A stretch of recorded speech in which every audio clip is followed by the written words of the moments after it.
and then it kind of migrated to Kansas City with some band members who moved there. And so for our purposes, we'll just think of it as having developed in Kansas City. That's a simplified story. But Kansas City was the kind of hub of this style. What's important about Kansas City is that it's kind of far enough away from the bigger cities in America that it can kind of be by itself. It can be sort of left alone in some ways. And so what develops, and remember this is the era of prohibition.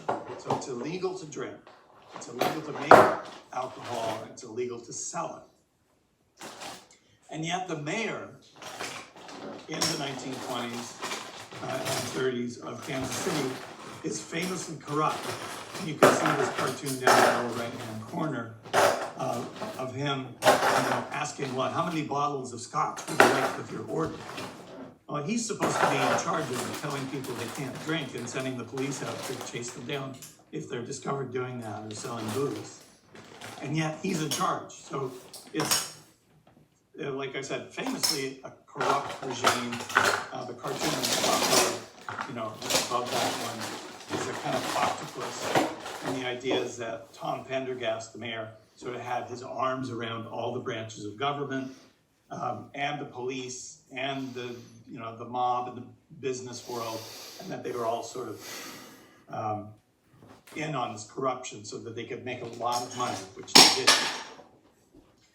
A lot of money, a lot of alcohol, by the way, got imported from Canada. So there was a lot of kind of gangster running up into Canada and back down into this area and others for sure. Well, when you have nightclubs, you need music. And so we had, gangsters like Al Capone, famously, the Chicago gangster, had a hideout, a famous hideout in Kansas City. So he wasn't the only one, but boss Pendergast, Tom Pendergast, the mayor, allowed this to go on. And so Al Capone would come into Kansas City. He liked, nightlife. He'd keep the bands playing all night. And so this is one of the things that really helped Kansas City develop the swing style that we know of, that comes to be known as Kansas City swing. So here's just a little graphic about the territory bands. I have this bus here of the Tommy Douglas Orchestra. Again, that word orchestra sort of is affiliated with big bands, even though it's not quite the right word, but it sort of was a way for big bands to say, hey, we're a real class organization. We wear tuxedos and, so territory bands were kind of spread all over, and they traveled by bus. They all often would have their own buses with their own names on them and kind of get known in the region like that.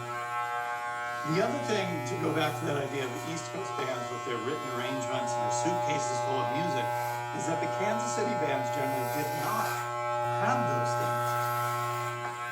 They didn't have a special person who had a single focused job as the arranger. The musicians themselves actually helped create the arrangements, and they didn't use paper, they didn't write stuff down. They just simply kind of remembered how to do that. And as you can imagine, the arrangements then could not be maybe as complex and as detailed as the ones that, a Glenn Miller or a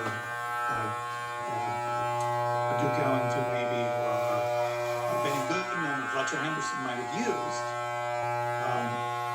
But they could be recreated from, almost from scratch, night after night, because the musicians themselves are actually creating the bones of the arrangement by creating what we call riffs. A riff is just a short, melodic, rhythmic idea. One, a lot of us know comes from the Rolling Stones song Satisfaction. And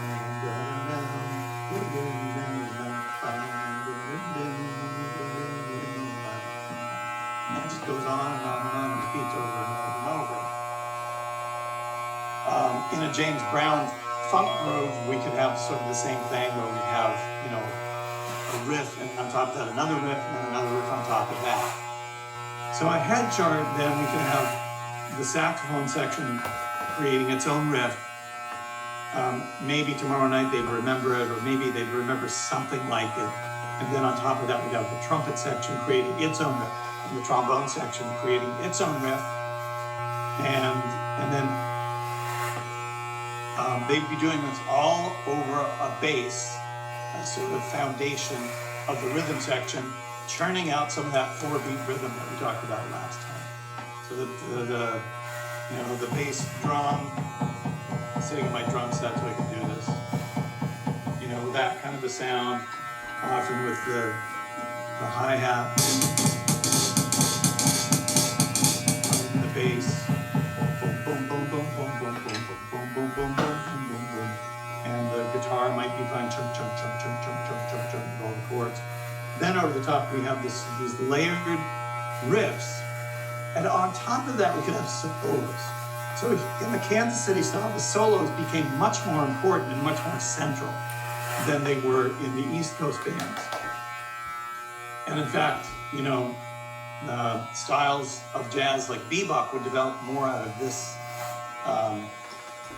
focus on solos. And I'm gonna play you here before we even go. You have to forgive me if I keep going to the wrong mouse because I have 2 computers set up here. But we look at. Well, before we even do that, let me play this video for you. Ladies and gentlemen, Sorry.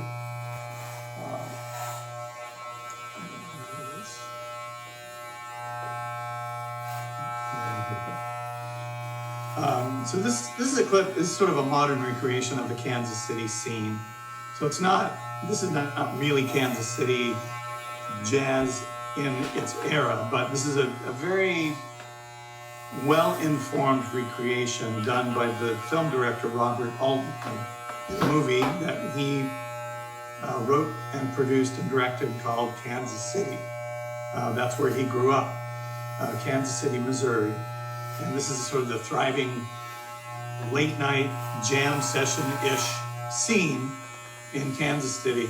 And you might notice here the musicians they're all playing the same big band instruments that we've talked about. We have a rhythm section of piano, bass, drums, and guitar.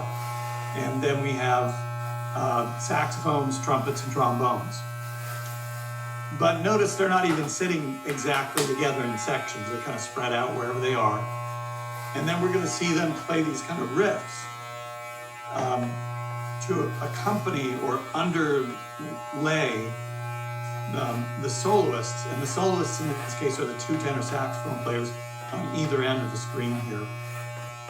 And they're going to have what was metaphorically called a cutting contest, which is actually, it's a reference to an actual knife fight, which is a kind of, really, you try to draw blood, and these are things that were exaggerated in the Black community, which isn't to say they didn't happen, but they became almost stereotypical, and you would see references in cartoons and minstrel show programs and sheet music covers to, African Americans toting a razor, which of course was an exaggeration.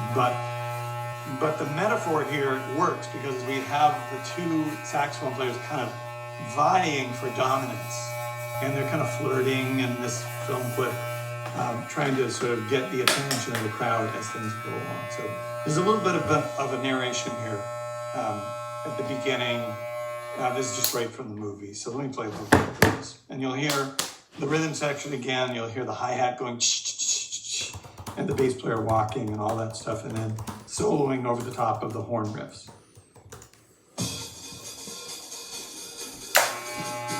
Kansas City was a musician's town. There was a hospital near 18th and Lydia, and sometimes when things were really jumping into joints in that neighborhood, there would be musicians leaning out the windows in the hospital playing their horns. I ain't never seen or heard anything like that in my life. As Prez would say, those ladies could swing.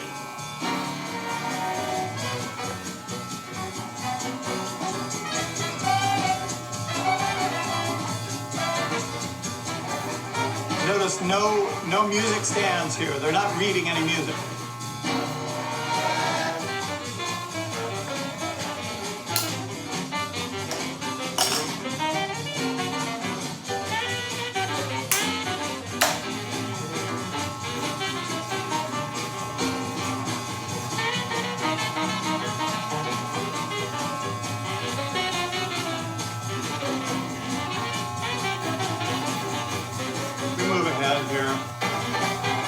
the band doing a riff, a background riff.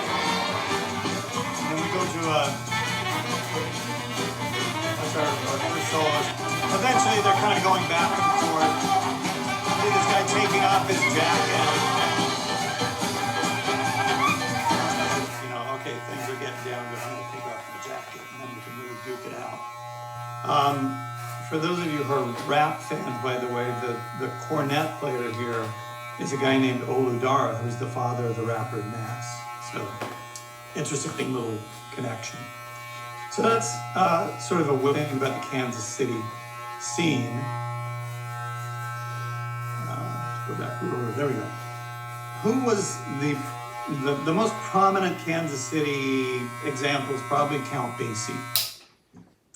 So there's a kind of East Coast connection here. Count Basie, William or Bill Basie, as his friends know, grows up in the kind of New Jersey, New York City urban area. He's an aspiring young musician. He's a piano player. He's inspired by James P. Johnson. He learns how to play piano by tracing, you know, the finger movement on piano rolls by James P. Johnson. And he worked with Fats Waller, another one of the story players we talked about briefly. Then, as a kind of, you know, young guy, he joins this traveling show, a kind of a TOBA style musical review